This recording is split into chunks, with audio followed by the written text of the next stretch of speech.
America ने भारत के समुद्री जहाज पे अटैक किया जो कि अभी ओमान में खड़ा हुआ था। अभी ये न्यूज काफी दिनों से सोशल मीडिया पे चल रही थी।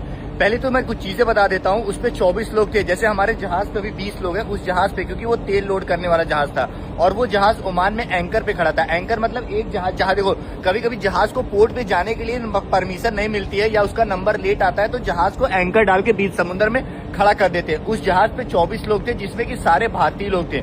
और सबसे बड़ी बात ये, अमेरिका ने ये भाई सब स्वीकार भी कर लिया कि हमने उस जहाज पे अटैक करवाया है। क्या ये सही चीज है? मैं आपको एक चीज बताता हूँ। हम लोग जैसे हमारे जहाज पे 20 लोग हैं, उस जहाज पे सारे भारतीय थे। हमारे जहाज पे 6 नेशनैलिटी है। लेकिन आप ये सोचो, हम समुद्र में जो काम कर रहे हैं मर्चेंट नेवी में, हमारी क्या गलती होती भाई साहब? हमें क्यों टारगेट किया जा रहा है? आप ये सोचिए कितने लोग बेचारे, पता है 6-6, 7-7, 8-8 महीने से लोग जहाज पे रहते हैं। एक तो वैसे डिप्रेस्ड रहते हैं, घर परिवार से दूर रहते हैं, दुनिया भर का जहाज पे काम होता है, उसके बाद अटैक। अभी ओमान में आए दिन आप देख रहे थे भाई साहब। सबसे बड़ी बात ये, अमेरिका तो भाई साहब भारत का दोस्त था, तो अमेरिका ने भारतीय जहाज पे अटैक क्यों किया? सबसे बड़ा पॉइंट तो ये बनता है। और दूसरी चीज, मैं पहले भी आपको बताया था, जिस समय ईरान इसराइल का वार चल रहा था, मैं सबसे पहली बात बताया था, जिस समय जहाजों को अटैक किया जा रहा था, स्ट्रेट ऑफ हॉर्मुज़ से जहाज को क्रॉस नहीं होने दिया जा रहा था, मैं सबसे पहले यही बोला था कि भाई साहब आप देखो, आपस में देश देश लड़ाई करो, लेकिन हम लोग जो रोजी रोटी के लिए बीच समुद्र में आए, अपना घर परिवार छोड़ के, हमें क्यों टारगेट किया जा रहा है? फिलहाल अगर आप देख सकते हैं, हमारे सामने से एक बड़ा सा जहाज जा रहा है। देखो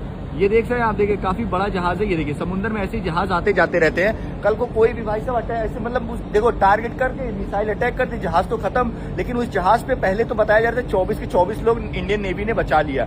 लेकिन अभी न्यूज आ रही है कि 3 लोग भाई साहब, पता नहीं उसी जहाज के किसी और जहाज पे 3 लोग मरे। एक तो कोई फिटर था और एक डेक कैडेट था और एक चीफ इंजीनियर था। लेकिन अगर आप एक देखो, चाहे वो जहां के हो, भारतीय थे, हमारे इंडियन थे, मेन चीज ये हमारे इंडियंस के जहाज पे अटैक क्यों किया, मतलब क्यों कराया गया भाई साहब? ये मतलब सोचो, अमेरिका खुद से बोल रहा हाँ हमने अटैक किया। कितनी बड़ी बात है भाई साहब। हम लोग सोचो यार, घर परिवार छोड़ के। और आपको पता है मर्चेंट नेवी की वैल्यू कितनी है? आप लोग कभी नहीं सोच पाओगे। मर्चेंट नेवी देखो, एक समय में जहाज, जिस समय शिपिंग लाइन रुका, उस समय देखा भारत में तेल संकट, गैस संकट, सब कुछ आया। उसके बाद हमारे कंटेनरों में कईयों, पता है अगर ये सब कंटेनर जहाज से अगर ना आए जाए ना, चीजें बहुत महंगी हो जाएंगी। क्योंकि इसमें देखो सब्जी हो गया, आपका चिकन, मीट, बीफ, उसके बाद फिर आपका कपड़ा, जूता, चप्पल, आईफोन, लैपटॉप, सब इन्हीं कंटेनरों से आता जाता है। कल को अगर ये जहाज समय से एक दूसरे देश नहीं आएंगे जाएंगे तो क्या होगा? चीजें अपने आप महंगी होनी चालू हो जाएंगी। लेकिन एक चीज बता देता हूँ, जहां के भी वो फिटर थे, कैडेट थे, उसके बाद चीफ इंजीनियर था, उनके सबसे पहले मेरी ये विश है